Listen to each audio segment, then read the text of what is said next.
হ্যাঁ এত বড় একটা বাড়ি ছিল এক দেশ ছাইরা আরেক দেশে আসছে আইসা মিল্লা একটা এমন বাড়ি কিন্তু কম বড় ছিল না তারা যদি সবাই মিলে 5 ভাই মিলে থাকতো এক জায়গায় গুণ করে একটা বাড়ি করলো সামনে একটা উড়ান রেখা খুব সুন্দর বাড়ি আছে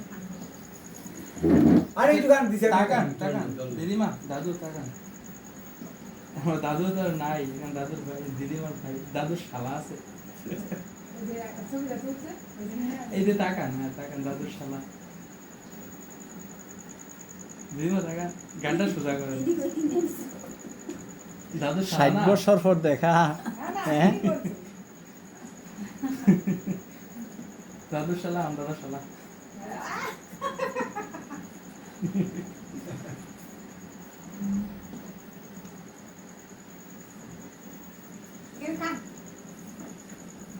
এত জল খেয়ে না লোক তো খায় এত জল খেয়ে না আর অল্প খান না কিছু আরে এদিক করে কিছু না ফল খেতে পারো দিন খান না ফল খেতে কিছু না ফল খেতে কিছু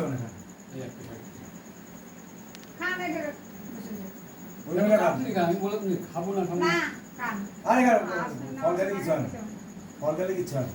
বাড়িতে বুঝছেনি সবার মামারাই যায় আমরা মামা আর যায় না সবাই মামারা যায় কত আনন্দ করে আমরা পারলাম না মামা কত বয়স হয়েছে আর মামারা যাবে এখন মরে গেল তিনজন কথা কথা আর কে যাবে তখনই জানি আর এখন